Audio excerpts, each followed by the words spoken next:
you everybody for joining us here on the Chuck and Ruck Show. I am your host, Chuck. Today we have a very special episode. We have legendary boxing trainer and coach, Mr. Gabriel Dortch. He started Pritchard Boxing Academy in Southern Alabama back in 2004.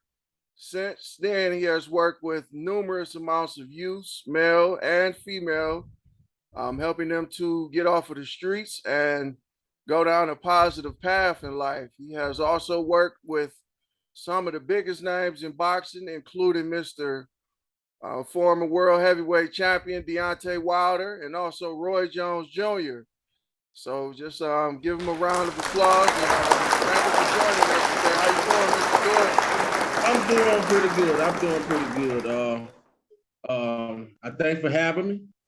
It's humid out here. I'm under my garage getting some of this fresh air. Now the wind is blowing a little bit now. So, but I'm getting ready for training. I have another gym in Daphne, and so I'm getting ready to go over there in a few hours to train my evening class. Oh, okay. And how is you, man? How is you? Shall I say? How are you doing? I'm good, man. You know, we just chilling up here, dealing with this little heat wave. You know, it ain't nothing like down there, but you know, Yeah, it's it's a little warm. I get that. I definitely get that, my man. Well, shoot away, brother. Oh, okay, yeah. The first thing is want to know, just speak a little bit how you started the Pritchard Boxing Academy and what made you want to focus, on helping the youth, and why do you feel that it is your responsibility to do so? Well, to be honest with you, I always been a person that I knew living in Pritchard, right? I knew as a young man, as a boy, that it could be better. Okay. And once I retired from my job from injury, I wanted to get into something. Matter of fact, let me back up a little bit. It was at the end course of my last job. And I ran for politics in 2004. I ran in District 5 and came in second to the incumbent. So after that, I took over the Pritchard branch NAACP. Was president of that, got the members over 50 that's required by the national office. And everything just, to me, wasn't moving fast enough. And what I wanted to really get into was something that I'm passionate about. To be honest with you, politics is not my passion, but sometimes you have to get involved in it to kind of do change. Now, you can't make change from the outside, but you also need that inside influence as well. And so after the politics thing and the NAACP thing, I wanted to be a part of it, but it still wasn't a passion. And so at that point, when I knew my active boxing career was over, being in the ring because of the fact I wasn't training properly, I said, let's start Pritchard Boxing Academy. Actually, it was the idea of somebody else, and I kind of squabbled on it. And as I got into it, the coaching side, I fell in love with it. Oh, okay. That's an interesting story.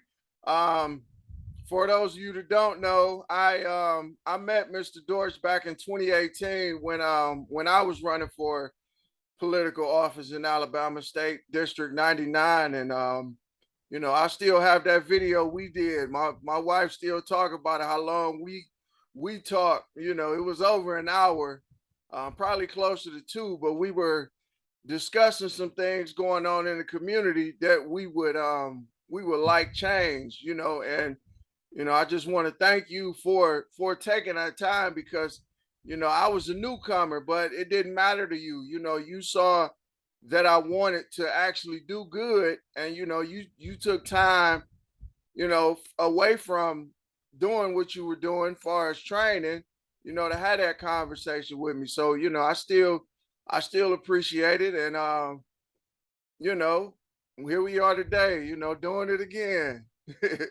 Hey, much love, brother. You know, just keep doing what you're doing. I'm a very positive person. Sometimes people take when you're honest and blunt and truthful, they take it as negative, and they will try to really shut you down if you're speaking the truth. But I believe that we are here to do God's will, and God's will is to be truthful, if people like it or not. You see what I'm saying? And so just keep doing what you're doing, man.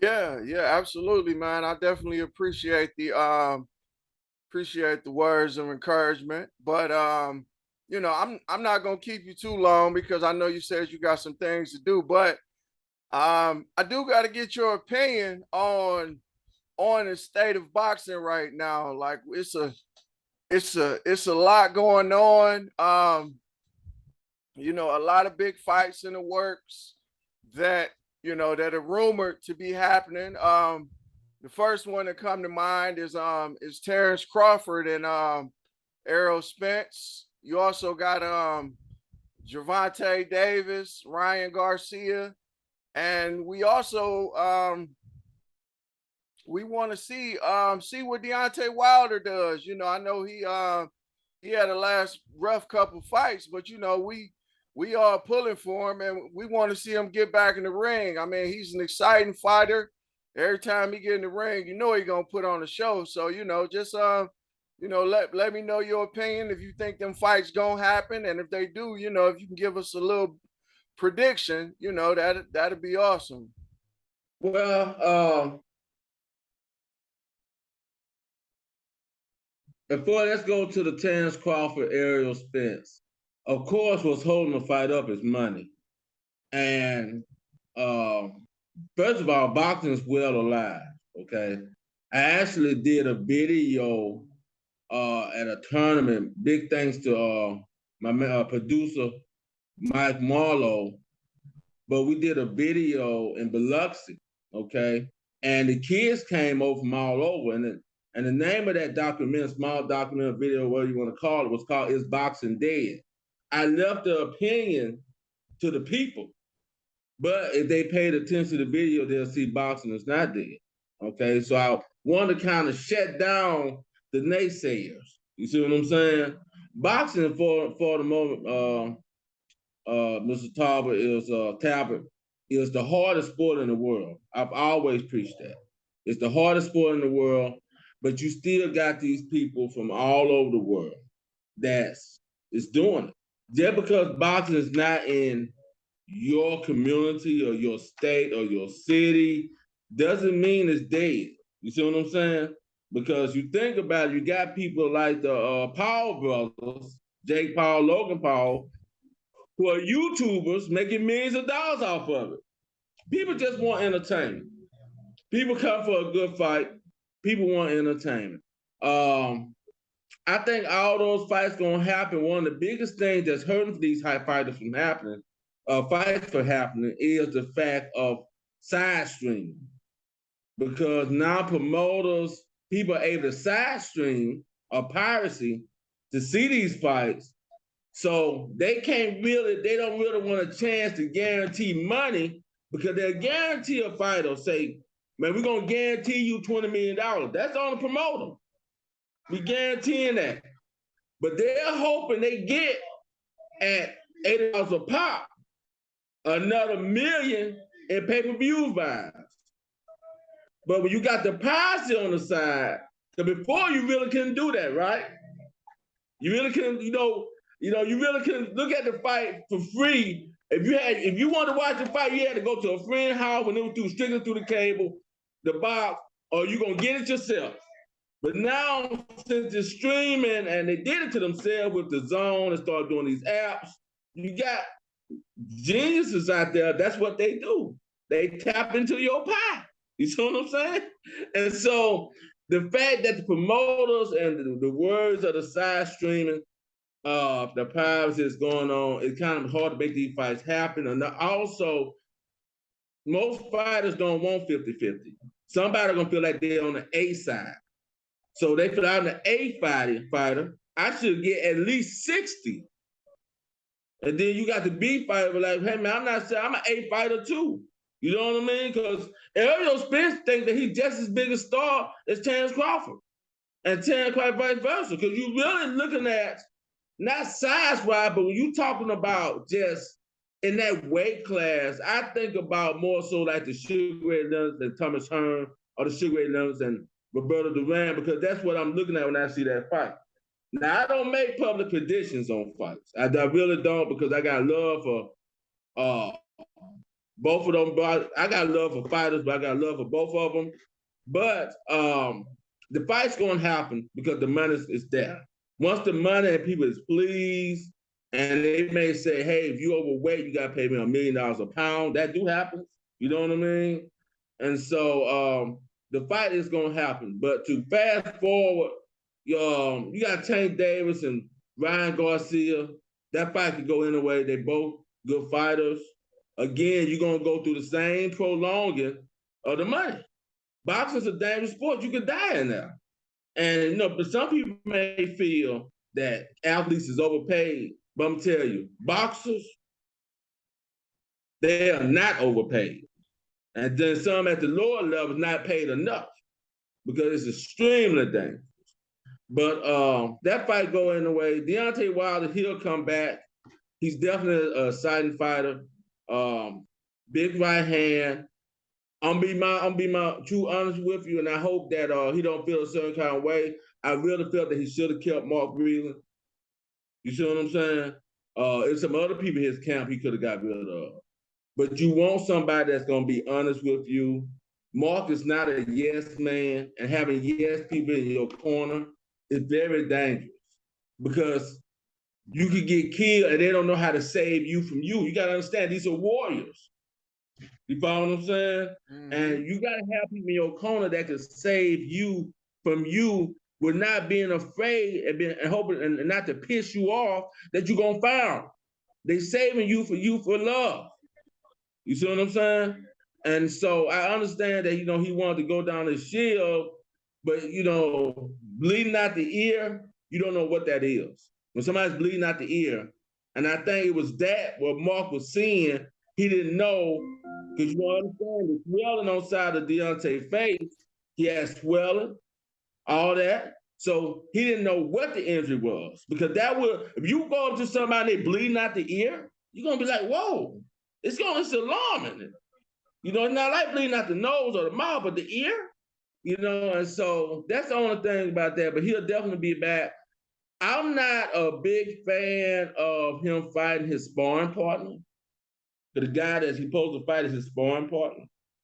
I'm not a big fan of that. I like those kind of fights. I understand you want to take a safe fight to kind of get your feet wet again, but there was other people out there. Not big, this guy, I haven't seen him fight, but Jamel Miller's a guy. You got other heavyweights that's just out there that can really, you ain't seen before, sparring, and that can really get him a fight. your sparring partner. It's your sparring partner. You can get caught. You can always get caught, but at the end of the day, this is your sparring partner. And your sparring partner been knocked out 3 times already in a fight, if I'm not mistaken. So the combat fight, I'd rather be something different. You know what I mean? I'd probably look at it different if I didn't think it was a sparring partner, but no, it is what it is. I love the brother. He's a good guy. He's definitely strong Alabama. You see what I'm saying? So all the money he get, the fame, the fortune, all that, he deserved it. And he did it for, I remember when he started, and then he was real skinny, tall. But I remember being at the Olympic trials at the Olympic Center in Colorado, and he was there, and it was just a story about he was doing it for his daughter. And he put that ambition together and that desire and that passion, and he did it for that. He made that promise to her. You know what I mean? And so me being a father, you talking about a daddy's love. You see what I'm talking about? Because, that's how I am. I love my children, And so, but all those guys gonna do, they're gonna do good, man. The biggest thing that I just want to, they get a hold of this podcast and look at it is take care of your money. That's what I preach. I think if you watch my Facebook page on Pritchard Boxing Academy,